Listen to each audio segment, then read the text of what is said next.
Ассаламу алейкум ва рахматуллахи баракату. Хочу высказать свою позицию по поводу последних событий во Франции с убийством учителя, который совершил 18-летний молодой человек.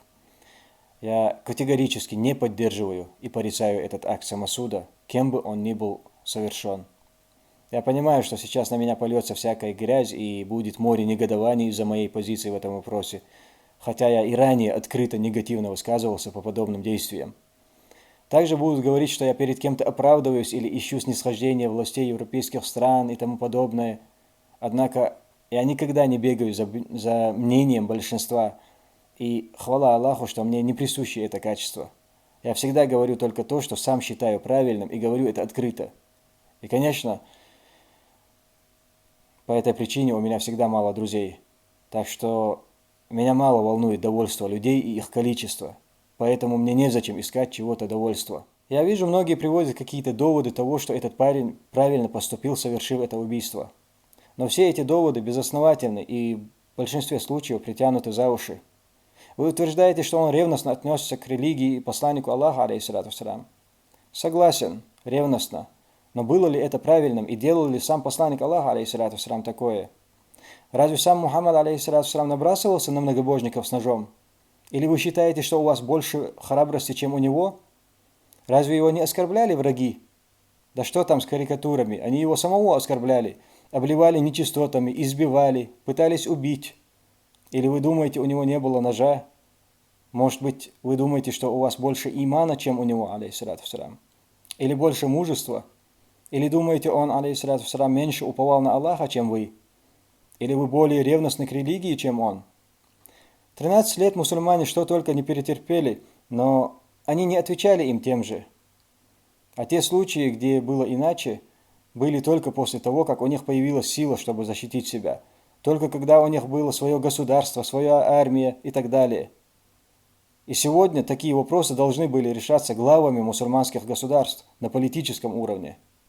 Но если таковых нет, а те, что есть, никак не реагируют на эти нападки на посланника Аллаха, алейхиссалату вассалям, это не дает права людям самовольничать и нападать на кого-то в чужом государстве.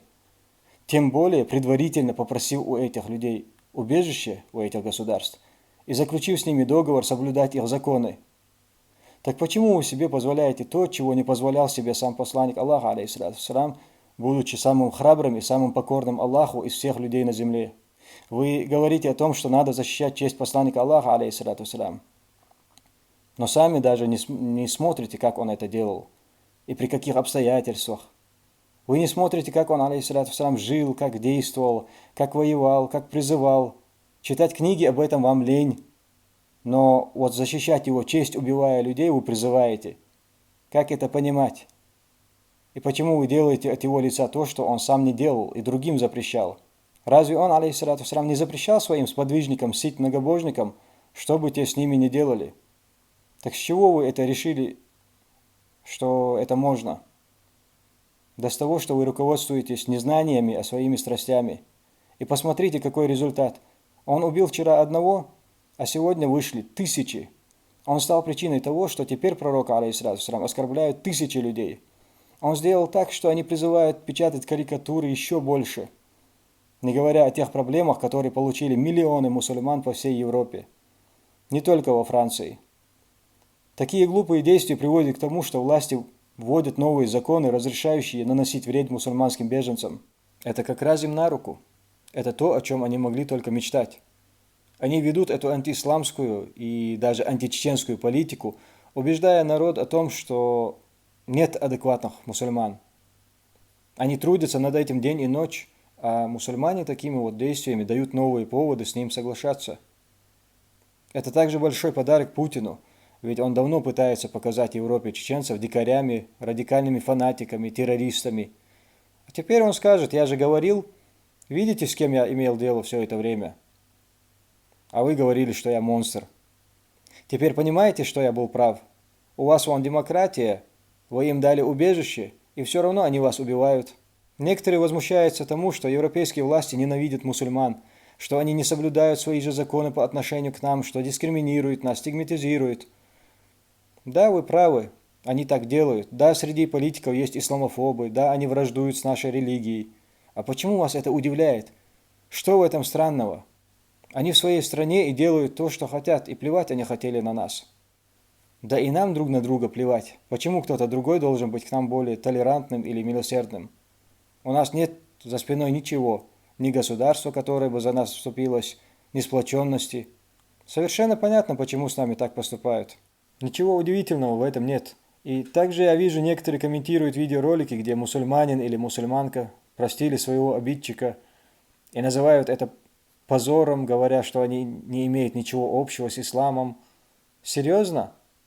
Значит, по-вашему, посланник Аллаха, алейхиссалату вассалям, тоже не имеет ничего общего с исламом, а вы умнее его? Разве он, алейхиссалату вассалям, не простил большинство многобожников, которые враждовали с ним, когда он вернулся в Мекку как победитель? Вы и о нем, алейхиссалату вассалям, скажете, что он далек от ислама. Разве он, алейхиссалату вассалям, не отказался наказывать тех многобожников, которые его прогнали, закидывая камнями, и он истекал кровью от ран? Ведь он мог просто пожелать им наказания, и ангел Джабраил, алейхиссалам, был готов уничтожить всех этих жителей этого поселения. Разве не Мухаммад, алейхиссалату вассалам, является примером для всех мусульман? Так с кого же вы берете пример, выкрикивая всякую ересь и призывая к необдуманным действиям? Подумайте об этом.